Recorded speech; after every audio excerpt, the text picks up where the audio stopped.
Did you guys notice how quickly, and it was within a couple of days, that President Donald J. Trump went from the possibility, even likelihood of military involvement by the United States in Iran in support of Israel, to actually we're going to give them a couple of weeks to negotiate. We're going to wait. That was just in the last couple of hours as of this recording. This is important because it's the difference between the right and the left. You might have also seen recently this graphic showing the difference ideologically between the left and the right. And it shows this little tiny cluster, I think it was a tiny cluster of blue symbolizing Democrats, and how Democrats and liberals all pretty much think the same, this teeny tiny little set of acceptable opinions. Contrasted with the red, the right, which is this massive spider web looking graphic showing just how diverse and varied right-wing and conservative, Republican, nationalist, and populist perspectives are on all host of matters. That's the difference between the right and the left. Now, the left will, when they accuse the right of things, they generally just project. So what is it that the left accuses the right of? Well, they say, we're the ones with empathy. So they use therapy speak. When they say the right has no empathy, conservatives aren't known for empathy, har, har, har, har, har. What they, when you actually ask them questions about it, they don't sympathize. So they don't have sympathy, they don't have compassion, and they show no mercy. We see this every single day with the number of abortions happening in the country. We saw this perpetually whenever Democrats have power. They make it as miserable to live underneath them as possible. This is every crater of an American city run by Democrats for decades, okay? We all know about the January 6th political prisoners, okay? People that were held without trial. It was a sort of turning Washington, D.C. into Guantanamo Bay for Trump supporters, and that was the objective, and they were so happy about it. I talked to just everyday garden variety liberals in real life here in Ohio, just normal everyday people who are regular NPR and New York Times listeners and subscribers, and I have never seen so much bloodlust in my entire life from anyone. This was in 2021, 2022, during the sort of imprisonment and torture and, let's say, coerced self-execution of Trump supporters that was happening during that particular period for those who showed up to protest the election results, which, of course, they believed were illegitimate. That doesn't matter. Only doesn't matter if they are or weren't.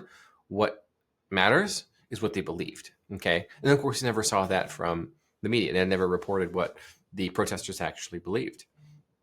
I met many of them, it turns out, and they all believe that something's screwy here, and so they showed up to peacefully protest, the absolute vast majority, okay?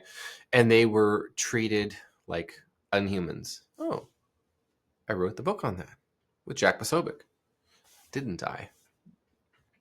So when the left makes accusations, their foremost favorite, of course, is you guys have no empathy, they say of the right.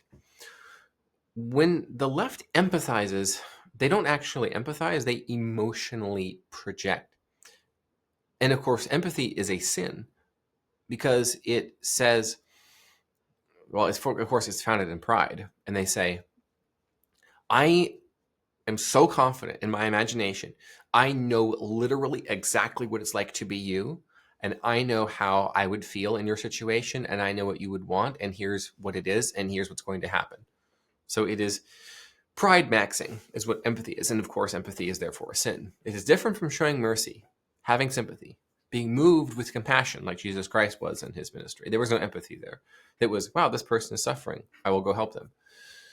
Where, of course, what we see when the left has power is they maximize as much suffering as possible. And then what they will regularly do is they will then say, look at all these terrible things that are happening to you. Oh, it's their fault over there. Vote for us, and then we'll make it stop. And of course, they just perpetuate the cycle every 2 years, 4 years, 6 years. This is what they do every single time. So when the left looks at the, let's say, ideological and priority infighting of the right, is it isolationism or is it America first?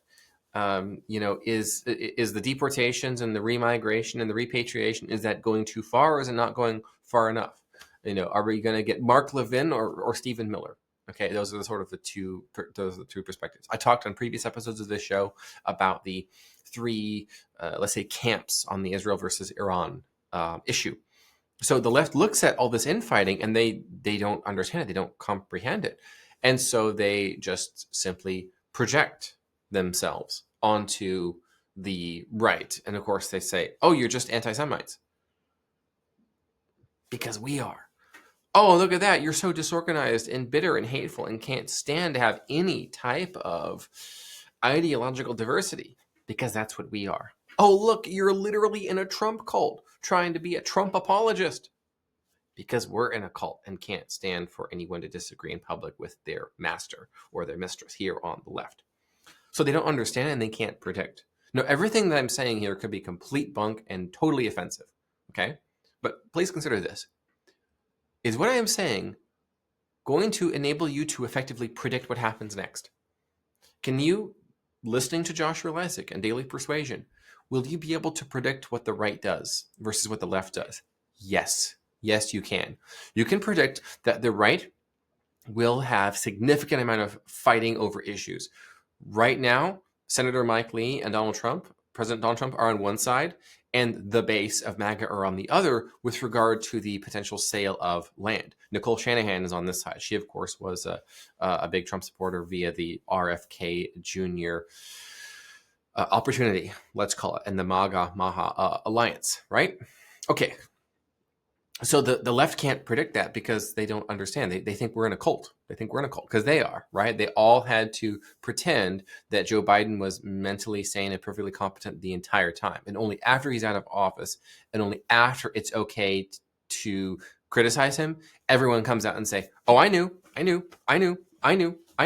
They just come all out and say this. This is what they do. There's no longer any risk of torching their dear leader. Of course, they say this about Donald J. Trump and the Republicans, whereas over here, it's very clear that it's okay to have severe and extreme disagreements. Just look at everything that happened between Elon Musk and Donald J. Trump. Elon Musk offered a sort of a pseudo apology, sometimes called a husband apology. I'm sorry you feel that way. Not exactly what he said, but I regret. He has regret. Not an apology, but it's something a husband would say when he's not really at fault, but he wants his wife to just kind of stop and let's just to see if this works. Usually it doesn't, but the husband feels a little bit of a moral superiority increase in the dynamic. Okay, the point of daily persuasion, as you know, is to be able to more effectively persuade and influence the VIPs of your life and your career. By looking at current events in this way, through this filter,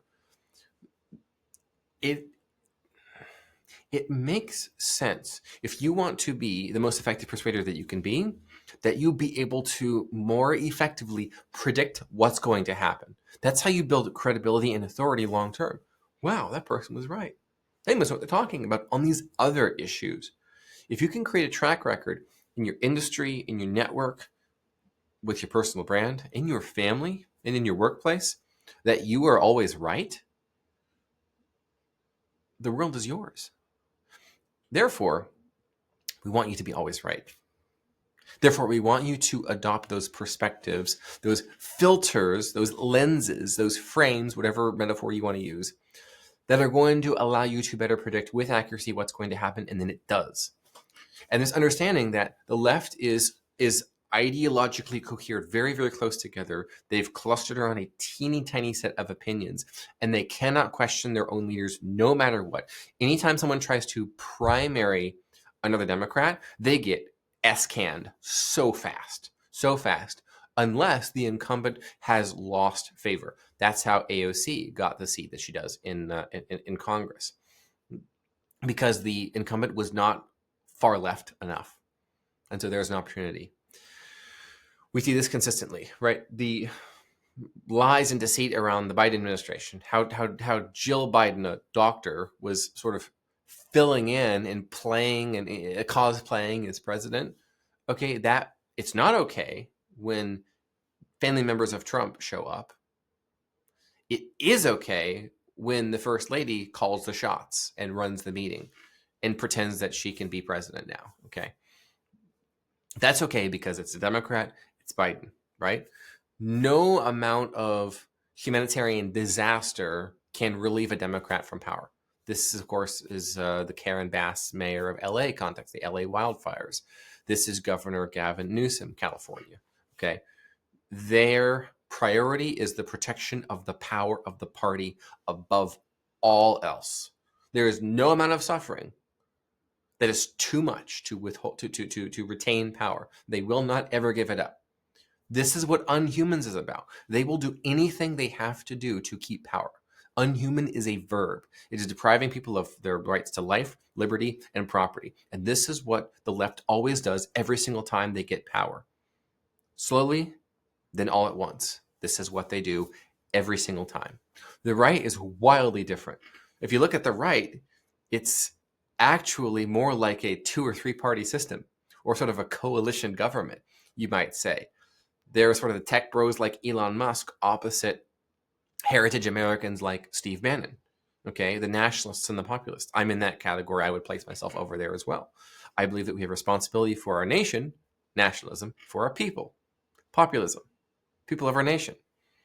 That's what stewardship means. I come from a Christian perspective. Stewardship is supreme in my world. We got to take care of our people. Why are you building wells, digging wells over here when there are people suffering in rural Alabama, West Virginia? Why are you going halfway around the world? Why are you building orphanages in Haiti when you can be building orphanages in Iowa? Okay. If you're from Iowa, just drive through a rural area. Just spend an hour in the Rust Belt. You will be moved with compassion. You thought I was going to say empathy, didn't you? No sirree, bub. The opening of this episode was about Donald J. Trump and a sort of change in opinion by the president. That is directly because of right-wing voices like Steve Bannon, like Jack Posobiec, who moved his opinion. Tucker Carlson, I would say, as well. And it became very clear that right-wing influencers like Mark Levin, like a sort of a Senate podcaster, Ted Cruz of Texas, their opinions being very much so pro-Israel to the point that it's America second, Israel first. That's not what we voted for, we the people of the United States of America. And so the president, his mind is changeable. And that's why in hyper-competitive environments, you tend to get the absolute best. And in low competition environments, you tend to get the absolute worst. So in the way that democratic social structure is in their world, allegiance, loyalty to the power of the party is supreme above all else. Whoever is in charge, you must have docility towards, fealty towards, complete submission to. Okay? So there's not going to be any space for disagreement. Again, ability to predict. Anytime a sharpened right-wing person will say, politician, elected, otherwise, doesn't matter, anytime they go into left-wing media, they absolutely smoke those clowns. Why? Because they're completely unprepared on the left. They exist in a fact-free world where when they think about the best way to predict the world, they think about Harry Potter and Star Wars and Marvel movies, which is why they use those metaphors and analogies so often. It's a fact-free world, a reality-free environment over there on the left. They're unable to predict anything. Josh, you're so mean and insulting. Okay. Is what you just said going to help you better predict? No, it is not. No, it is not. The left-wing perspective is a rejection of what is evident. Don't believe your lying eyes. President Biden is perfectly sane and clear. He's sharp as a tack. Okay, as he needs an adult diaper change and is unable to remember where the door is. Okay. On the right, it's different. You're likely to get the best ideas out of the right because of the hyper-competitive environment. And again, everything I'm saying here in this video so far, think about this in terms of prediction. Thinking through this filter I'm presenting to you will allow you, I posit, to better predict what happens, and therefore make you a more persuasive person, up to and including persuading the President of the United States to change his mind on World War III.